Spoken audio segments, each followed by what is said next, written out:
Bienvenue dans cette nouvelle leçon destinée à la fonction fill qui permet de remplir l'arrière-plan entre deux plots ou deux H-lines avec une couleur donnée.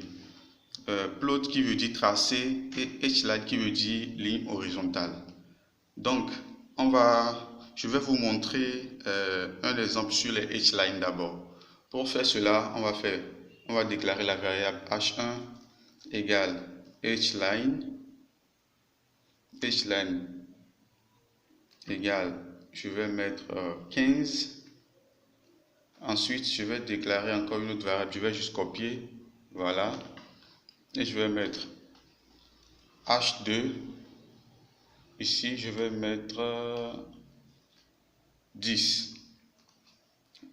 Voilà. Donc ici, je vais mettre plutôt 20. Pardon, je vais mettre 5 ici, voilà. Je mets 5 là. Ici, on n'a pas besoin de cette fonction-là pour le moment. Donc, on va utiliser maintenant la fonction fill. La fonction fill. On voit que cette fonction, voici les paramètres de cette fonction. Donc, le premier paramètre qu'on va utiliser, ça va être, on va lui passer la valeur de H1. Donc, H1, H2, ensuite, parce qu'on a Hline 1, Hline 2. Hline 1, c'est ça qui est H1. Hline 2, c'est ça qui est H2. Maintenant, on a plot 1, plot 2. On n'utilisera pas plot 1, plot 2 parce que notre exemple porte sur le Hline. Donc, ensuite, on va mettre la couleur.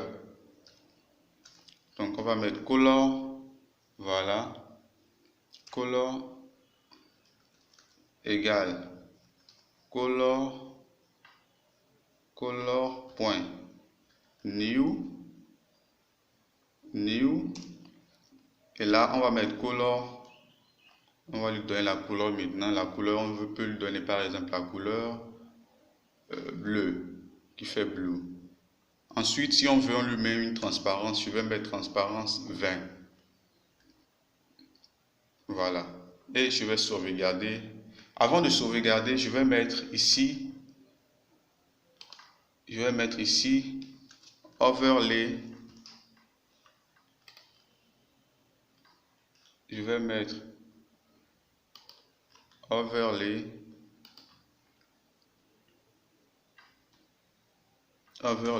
égale false.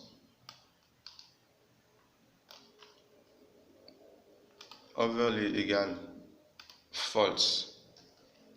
Si je sauvegarde, on va voir ensemble la conséquence de cela. Ici, je vais mettre virgule. Voilà. Bon, ici, je vais mettre title. Ce sont les paramètres de la fonction indicator. Donc, pardon, je mets égal. Voilà. Et je sauvegarde. Regardez la conséquence de cela ici. Voilà. Donc ici, entre 5 et 15 que j'ai mis ici, on a l'espace entre les deux qui est rempli par la couleur bleue de transparence 20. Donc voilà. Maintenant, je vais montrer un exemple sur les plots. Donc, sur les plots, je vais déclarer la variable. Ici, je vais mettre P1 égale plot de, par exemple, je peux mettre open, qui est l'ouverture de la bougie. Donc ici, je vais mettre encore, j'ai copié, collé. Là, je peux mettre P2 et ici, je mets close. Donc, pour afficher les plots sur le graphique, comme vous l'aurez deviné déjà, je vais mettre P1 là. Ici, je vais mettre P2 et je vais peut-être changer la couleur ici pour mettre, je vais mettre quoi? Je vais mettre quoi? Je vais voir ce qu'on me propose. Je vais mettre gray. Voilà. De transparence fin. Et pour ça, je vais mettre overlay égale true. Pour que ça s'affiche, pour que ça soit appliqué aux bougies. Donc j'enregistre. D'abord, je vais commenter ça pour qu'on voit bien l'exemple. Pardon. Je vais commenter ça. Voilà. Ensuite, je vais supprimer l'indicateur ici. Je sauvegarde. Et je rajoute.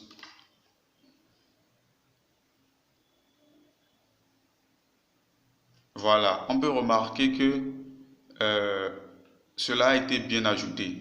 Maintenant, on va voir un exemple encore plus concret sur les moyennes mobiles. Si c'est sur les moyennes mobiles, par exemple, je peux utiliser la fonction TA qui est une fonction prédéfinie dans PinScript. Donc TA SME qui fait Simple Moving Average. Donc je vais lui passer close, la fermeture, et ensuite je peux lui passer la période 20 par exemple. Et je peux faire la même chose ici. Je mets TA point Simple Moving Average.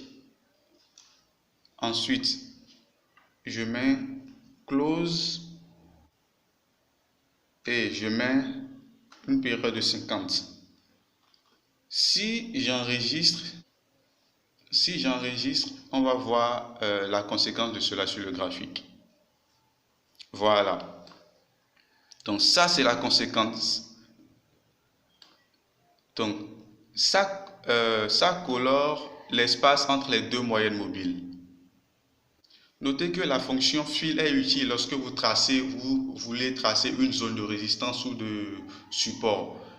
Notez que une résistance ou un support est normalement une zone de prix. Donc la fonction fill est utile lorsque vous voulez tracer une zone de prix ou vous voulez voir lorsque une moyenne mobile passe au-dessus ou au-dessous, c'est-à-dire le croisement de deux moyennes mobiles. Un peu comme ici. Ici, lorsque la moyenne mobile passe en dessous, la moyenne mobile 200 passe en dessous de la moyenne mobile 50, on voit que la coloration s'affiche. Donc, voilà l'utilité de la fonction fill. Rendez-vous dans la prochaine leçon.